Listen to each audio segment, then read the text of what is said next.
Welcome back, everybody, to Talk of the Now podcast. I'm your host, Gene, and I'm here with Jason.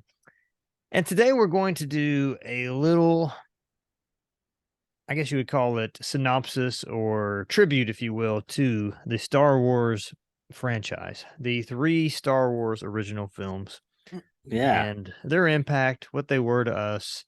And call this, if you will, maybe a little bit of a 101 for the novice, the person that hasn't really heard or known much about Star Wars before, I guess, or wants to get into it. I mean, you people out there that are Star Wars geeks, you're going to have your nuanced opinions. They're already settled. You already know about the franchise. You already know about the movie. Maybe you're just geeking out by coming here to listen to this because you want to. Full disclaimer, Jason and I already did this podcast, but it's been lost into the ether because who knows what happened. I looked on my computer one day and it just wasn't there. So unfortunately it's gone. But anyway, Jason, how are you before we get started? Doing well, doing well. Yeah. Well, Mm. Jason, I was looking back over the episodes and I think last time we had an actual talk, you had started a new job. You don't have to get into the details, but you've already left that old job and now you're kind of doing a new job and you're still looking for another A real shipping job. job. Is that right? Yeah. I work in logistics. So get another kind of the corporate side of logistics. So basically, for lack of better terms, an office job in logistics.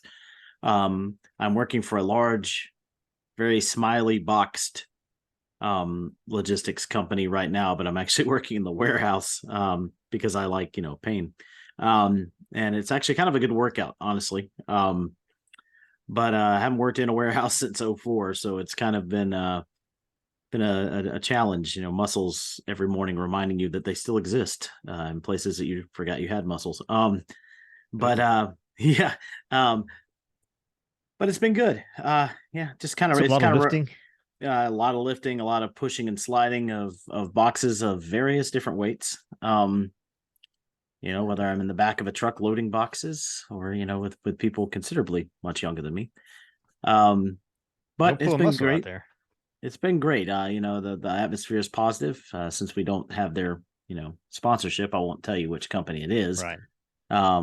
But large amount of their boxes are very smiley, happy boxes. If you want to make that, There's a large forest in South America that's named after that's someone, right? right. That's Yeah, right. yeah. No, large, tall women. Anyway, uh, so yeah, so it's just been good, kind of good, just a little refreshing to do some physical work again. Just really odd hours. So really Thursdays is which is when we're recording this, is the only night I have completely free because my Saturdays are going to be, full of wedding pre-planning still going on. What kind of hours do they have you working so far?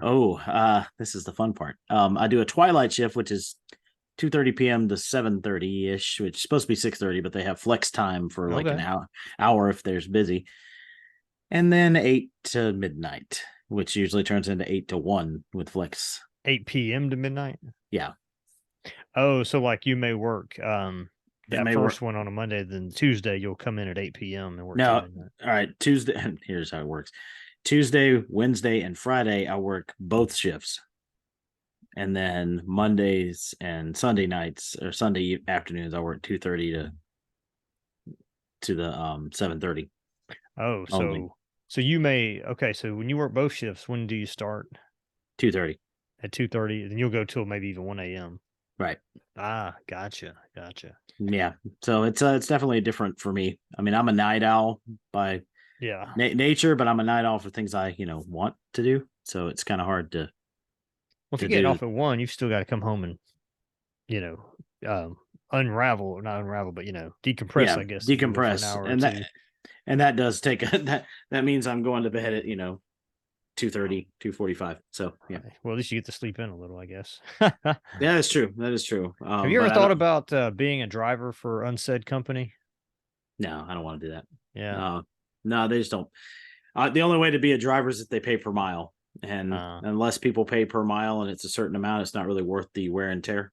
So, because a lot of people drive, their personal cars for Amazon and just deliver packages, oh, yeah. and Yeah, I've heard of that and company. whatever they are, Sorry not to say it. Was said We what? can I didn't we hear can we anything. can bleep that out later. We don't use that kind of language here.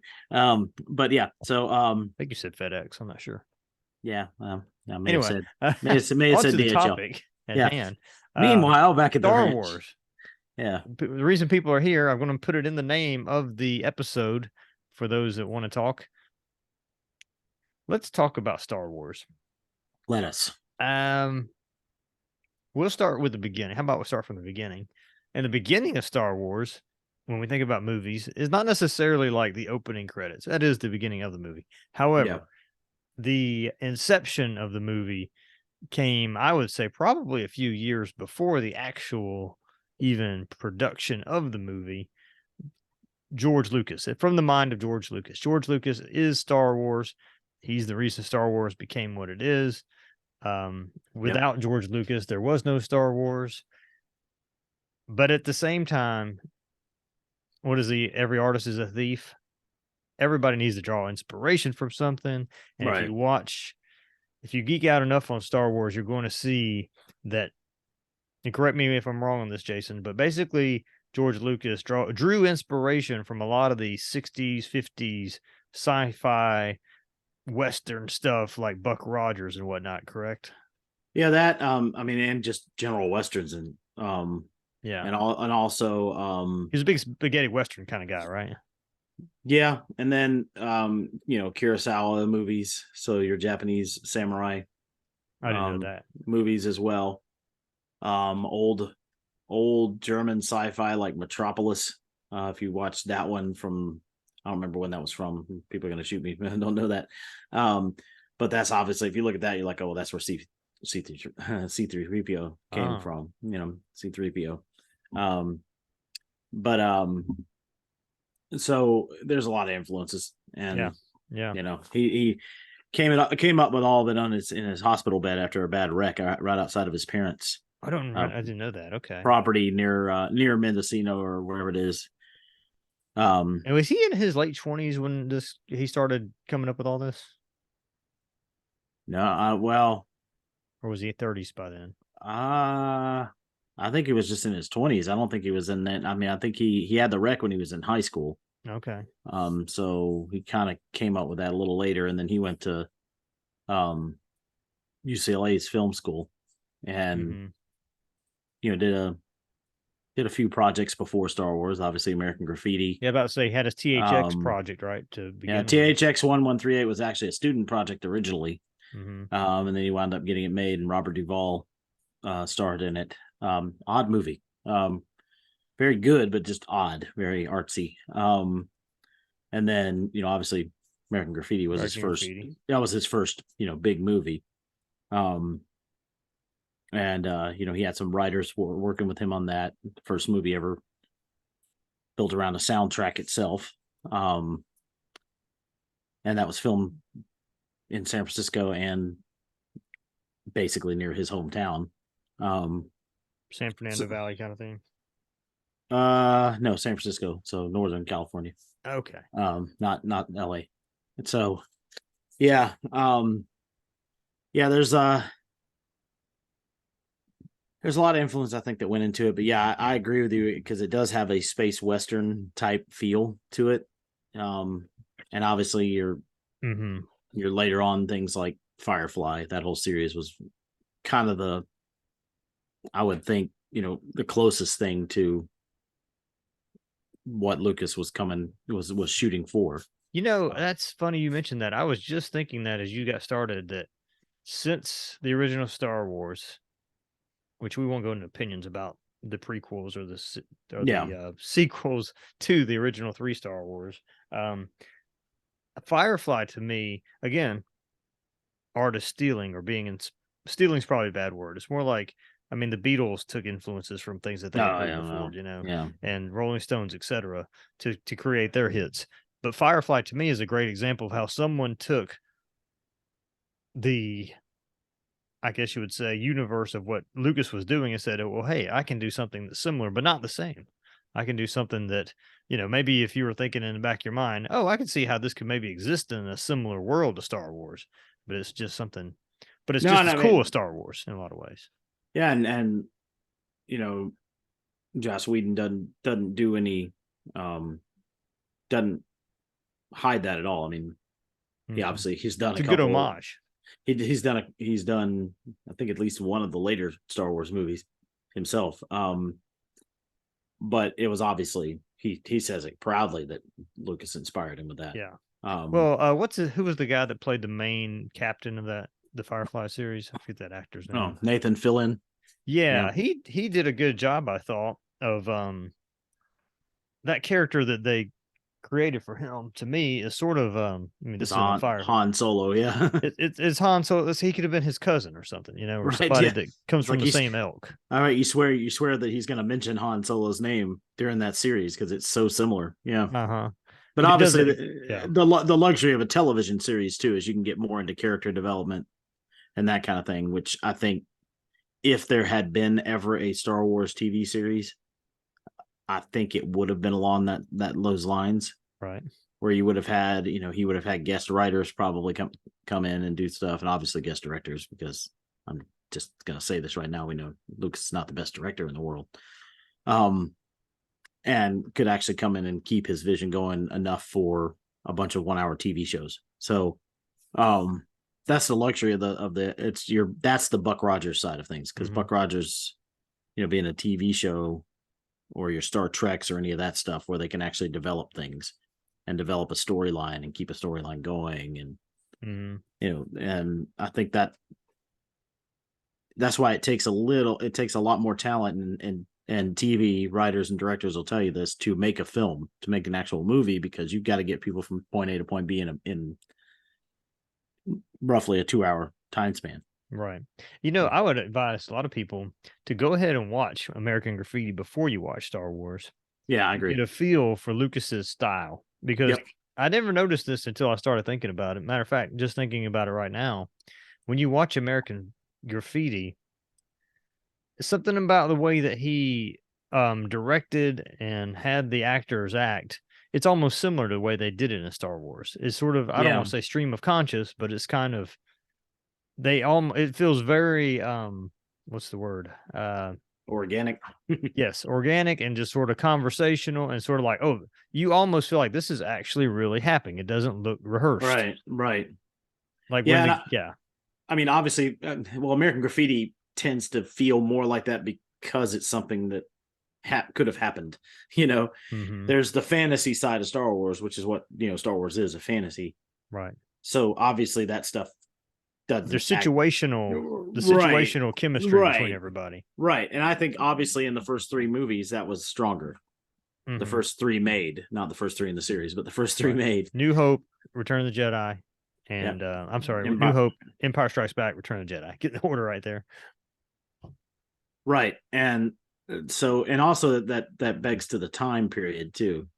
Not that they can't make movies like that now, but they tend to lean too much more on special effects and just the big explosion, the big the wow. action side of things, in movies traditionally. And now you look at the time frame of the mid 70s to early 80s, there was still a lot of that 60s style filmmaking of, we've got to have character development. We got to make people really believe these people could have existed in a galaxy far, far away a long time ago, and have chemistry enough to where you can, and honestly, you can really escape into the realm of the film, that way. I think you escape easier. That's why sometimes watching, like we talked about before, the older movies, you tend to get more invested in them, as a viewer. Anyway, I think that there's a lot to be said for that, because bringing the characters in, I mean, I'm no film critic or professional at all, writer, nothing like that. But I mean, I know how to observe things. I'm smart enough to understand that. I'm smart enough to do the eyeball test when I watch something. And when you watch, again, like, I think that, I mean, George Lucas, he wasn't no genius. I mean, he's no smarter than your average, he's one of intelligent us. person. Yeah. I mean, he's a smart guy, and I think that he just said, well, if this was, you put yourself into that realm, that, space of Star Wars. Well, okay, let's actually pretend we are in a a galaxy far, far away. What would it be like if we were in these circumstances and situations, and how would we, you know, these are actual real people, real humans that are talking to each other, and they're not trying to be something they're not. They're Right. flawed humans, and he gives you the conflicts, he gives you the ups and the downs of the humans, of the people that are in it, and the Yeah. droids and the non-humans, I guess. But he also brings in some other things which we've talked about before on this show, things that are spiritual or even biblical in a certain nature, that being the force or just having faith in destiny or providence, as it may be, in what could be or what could not be. Right. I think And it's a difference of you thinking the actors are acting or if they're just existing in the scene. That's kind of what you're talking about, where these guys are existing in that situation they're in. They're not acting through it. mhm. They're reacting, not acting, which is ultimately the sign of good acting is Yeah. is that you forget that they're actors. You know. And it didn't hurt that George Lucas, again, he was smart enough to see that I'm sorry, not George, Harrison Ford was a good actor, knew Yeah. what he was doing, and just had a certain cadence about him that was, he had the it factor of being an actor, Yeah. kind of like a John Wayne or whoever. He did some carpentry work. For Lucas and them. So it's like Ah, we pulled them out of there. It's like, hey, why don't you come in? you know, and come and frankly act on this. speaking, in a lot of ways, like in Tombstone, where Val Kilmer sort of steals the show. Let's say he doesn't sort of, he steals the show in Oh, that's his. Tombstone. Yeah, to me, I'm like, yeah, it's his movie. The yeah, the co-star has become, it's sort of almost like the opening act being more popular than the headliner. yeah, you which know, has happened too in history too. Yeah, yeah, I know it happened with Leonard Skinner a couple times, but yeah, it's the same kind of thing. When NXS opened for Adamant. I oh, did mean, they really? yeah, there's an Australian like mini series that's about that, about NXS, and I watched it, and they were talking about that. But or Rush opening for Kiss. Yeah. I mean, Kiss has their own show and they're their own kind of thing. But even Kiss was like, wow, these guys are good. But You know, the Star Wars movie, the first one, you learn real quickly that it's about Luke Skywalker. right? Of course, yeah, But halfway through the movie, you're like, oh, I mean, Han Solo is still in the show. He's the guy that we want to see what happens next. You yeah. know, Whereas your Mark Hamill character of Luke Skywalker is kind of a whiny kid, right? and honestly carries that persona pretty much through until Return of the Jedi. Yeah, he sort of grows up a little bit in Empire Strikes Back, but I he's think they try, growing up. Yeah. and I think in the prequels they tried to emulate that with Anakin, a lot, where Anakin was kind of he was a know-it-all kid, but he was still a kid, and then he became a whiny older kid. Mm, So there's elements of that. But no, I agree with you. It's like the co-stars. Honestly, because to me it's hard with Star Wars. I don't think there really are stars and co-stars. I would go as far to say is that whole cast, that whole core cast is the star. yeah. You know, Well, Princess Leia is a good example. For Carrie Fisher, I yeah, don't think that she wasn't meant to be the star of the film, but she could just as easily have been because yeah, she was such a good actress, and the way she sort of comes into it, and you're like, oh, who's this beautiful girl? Imagine, right, amazingly, was only like what, 19 or 20 in the first one, yeah. She was young. but she comes across as somebody that's mature, like a 28-year-old in the movie. Yeah, she played the princess role really well. Yeah. And um, but anyways, when you get into it, okay, we said we're going to do this for people that don't understand or know, because there are people like that. Like, I don't know what Star Wars is. I've heard Yeah, of it. yeah. Excuse me. I don't usually Okay. associate with those people, but no, It opens with a galaxy far, far away. These people, it's basically a space odyssey, kind of like a Western adventure. And the adventure doesn't stop from the beginning to the end. And they start out with Luke. And basically, well, where does Leia come in, Jason? Oh, Leia comes in at the beginning. The very first scene is with Leia. Right. Right. We don't see Luke at the beginning. Yeah. No, we don't. We don't see Luke till later, when after I'm just gonna, we can talk about this because Well, we the movie, don't want to well, spoil too much, but the movies have been out for 40 yeah, something we won't years. spoil the best parts. If you haven't seen them, it's kind of your fault. So they're getting Leia's ship is under attack from a Imperial star cruiser, and aboard that is Darth Vader. So who's played by David Prowse and voiced by James Earl Jones. And the first scene is her having to get rid of her droids. I won't say why. And so she ejects the droids to Tatooine because they're near Tatooine, and that's why Luke comes into the picture.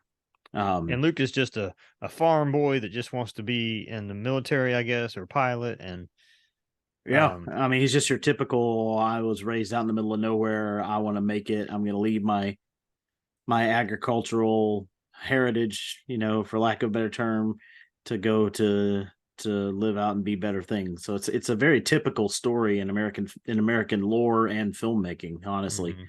Is your unlikely, inexperienced, white collar, farm boy is going to be, probably blue collar farm boy is going to try to go and save the world. But speaking of stealing the show, lo and behold, it's also, it's oddly enough got kind of a good lesson on how to treat your elders and not to, I guess, can't come up with the words tonight. Basically there's a lot you can find out from your elders that you didn't realize, because Obi-Wan Kenobi comes into it and they just think of him, oh, it's just some old crazy guy that lives down the street. Essentially, yeah, is that crazy guy out the end that's always working on stuff, or that's always like old bearded guy, does nothing but mows his lawn twice a week, and that's the only time we see him. He like, to put him in normal terms, he's that guy in the neighborhood who is wise, and you talk to him, but he seems like kind of one of those guys you're always wanting to kind of get out of the conversation, but you keep walking away, but he's still talking. But he's a nice guy, and you can learn a lot. Yeah, so you've got that. So all these characters, and obviously the Obi-Wan in A New Hope, Alec Guinness. I mean, that guy's acting career speaks for itself. Sir Alec Guinness was, one of those top British actors. And for Lucas to acquire him and be able to cast him for that role was, I think, pivotal for the movie's release and widespread appeal to even older audiences, because Alec Guinness was somebody who, older audiences at the time, the kids who were going to see it at the time's parents knew. Right. So they could come in and go, oh, okay, this isn't your typical B movie because he's got this guy in it. And there's other fine British film actors that play, other roles like Grand Moff Tarkin and all the roles of the Empire, which of course all the, people in the Empire are British, because it just has that refined kind of, you can play evil better when you have a British accent. And he was also filming it in, at Pinewood Studios in London. He's like, I need bad guys. Wait a minute, somebody get me some bad guys over here. It's like, hang on, call out. The guys are there, let me go down the pub. I've got some bad guys. We got 20. We got 20 white British guys that need a job. But that goes also to Lucas's organic nature. I mean, he would rather do that and hire some guys that were already there. There's no reason to pay these crazy amounts of money for these actors. I mean, aside from Alec Guinness, these actors that could command all this money, because really, honestly, aside from Alec Guinness, I mean, right, look at the roles, look at everybody's roles, look at the people that are playing those roles. Like, at the time, they weren't very well-known actors. Well, the only other one that I can think of from New Hope might have been the guy that wanted to torture Princess Leia and blew up her planet. The older guy that was the Grand Moff Tarkin. Yeah. You mentioned he was an older he was an older actor, but at the same time he didn't command a lot of money for films. He was no Alec Guinness, but he was an actor. Obviously all of those actors, as the movies progressed, got more and more valuable. Harrison Ford at one time being the highest paid actor at one time. Obviously a little after that, but still, his career went on and skyrocketed, obviously. Yeah, I like the chemistry between. Yeah, I don't think we think about it much, but the chemistry between because they don't have a lot of interaction in the movie. Han Solo and Obi-Wan Kenobi is interesting to me because Yeah. Obi-Wan plays the mentor to Luke Skywalker easily.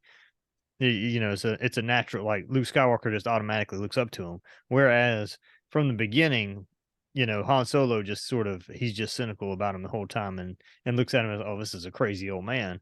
But by the end of the movie, he learns to, because he's just a rebellious kind of young punk is what he plays. Yeah. But by the end of the movie, he's starting to understand and respect the fact that Alec Guinness is not his first time around the block, if you will. That he does have, that the character does have some wisdom. Yeah.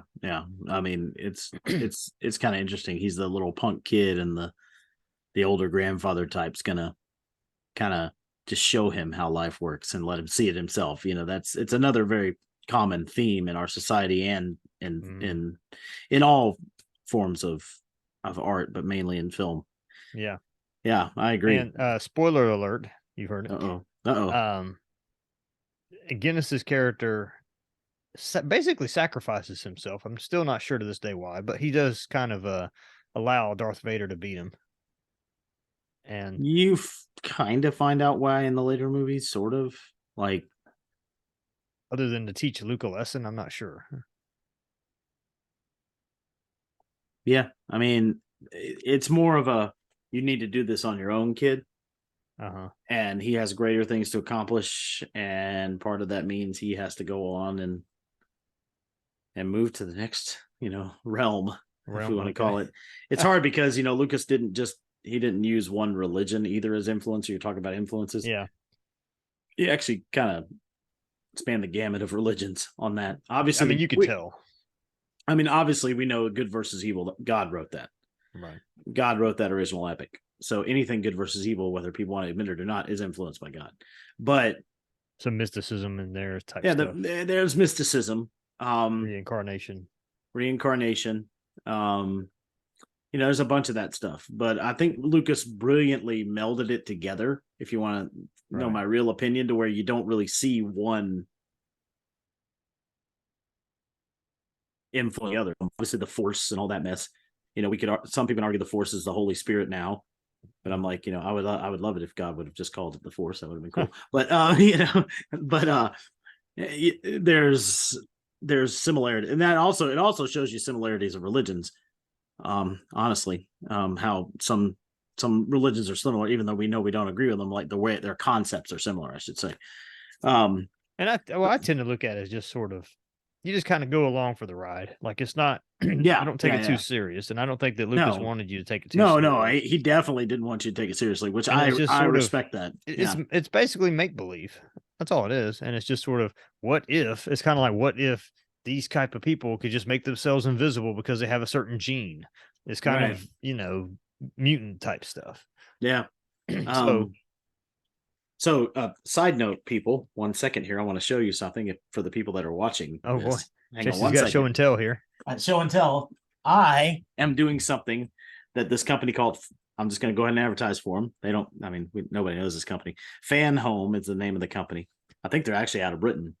But they do this thing where they send you parts to build something every month, and you have build sheets and you build pieces of something, and eventually you have something. Yeah. I am building a quarter-sized R2-D2. That is controlled by an app on your phone eventually, and moves around and does everything.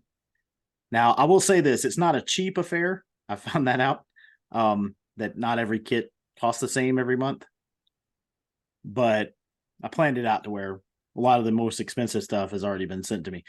But it's a lot of steps. Like, you're putting together something, and then you're waiting, and then you put together another little tiny piece of something, and then there's the LED panel that controls one of R2's little cool things.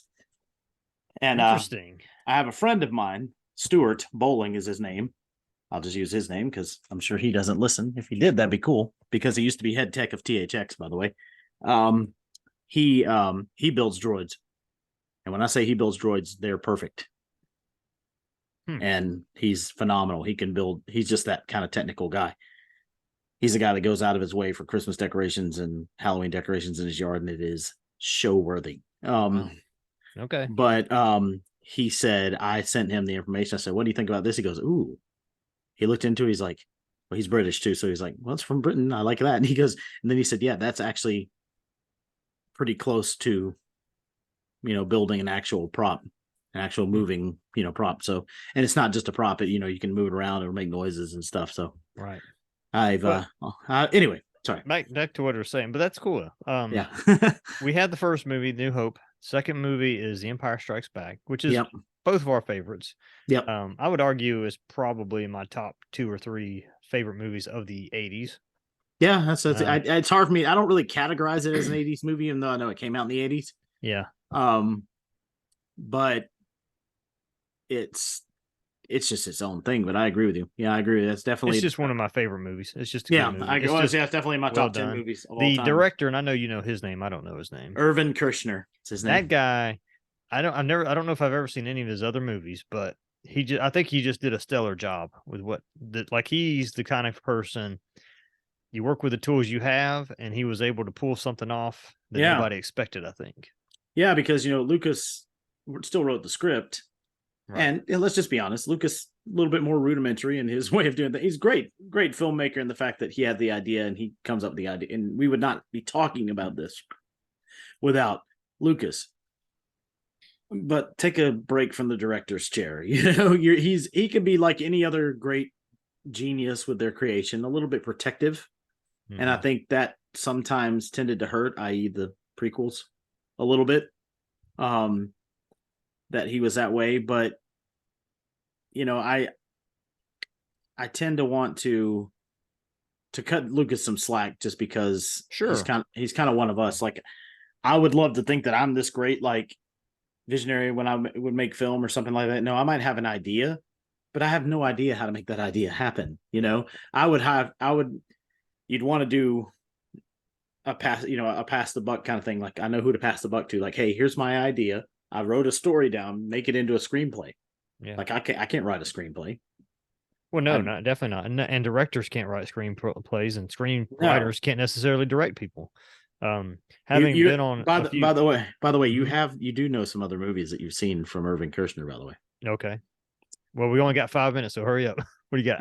Never Say Never Again, RoboCop 2. Let's see. I know you've seen the great movie Sequest. I know that he did some of Spielberg's amazing stories. Let's see here. Actually, don't know if I've seen any of those. You've seen RoboCop 2? Maybe once. And you've seen Never Say Never Again. That's a Bond movie. That's the one that wasn't sanctioned a Bond movie, technically. Yeah, you've seen a bunch of yeah, he did a bunch of other. It's the one where Sean Connery comes back for one movie. Oh, I don't know that I actually did see that one. I've heard of it, but haven't seen it. Anyway, so he's done other things, but yeah. Okay. Oh, by the way, here is my show and tell. I bought this at an estate sale. Yeah. This is the VHS of Star Wars trilogy from, I'm not sure what year this is from. It's from the 80s. And it's the original version too, isn't it? From what I understand, you'll get the original versions that have not been edited. If you can find this and watch it, I would suggest doing that, or find an unedited version just to get a feel for what the people in 1977 saw up to 1983 when the Return of the Jedi came out. But anyways, we're gonna do a second part to this, and actually we've already done it, but you'll hear if you go to the next one. And we may even pick it up with a third part just to sort of sum up things. And we're not masters of time travel. We do look younger in the second part, but that's just only a few months. We're a few months younger. Although I've aged a little bit because I've done a few No, I'm just kidding. All right. Well, Jason, we'll close it out on that. You got any final thoughts? Nope. Just watch the movies, even if you don't think you'd be a huge fan. Give them a chance. You'll be sucked in. They're great Maybe I'll try to watch all 3 again before our next final, because we're going to probably have 3 parts to this, and I'll come back for my third round. If my friend Mark, I don't even know if he does podcasts, my friend in Alabama, Mark, but he would be a good one to have on here.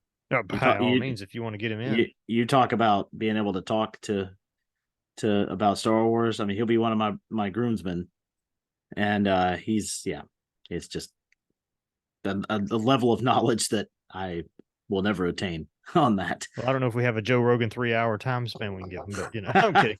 Well, that could be Anyway. a very specific topic for him. Yes. All right, everybody. Thanks for joining us, and we will see you next time.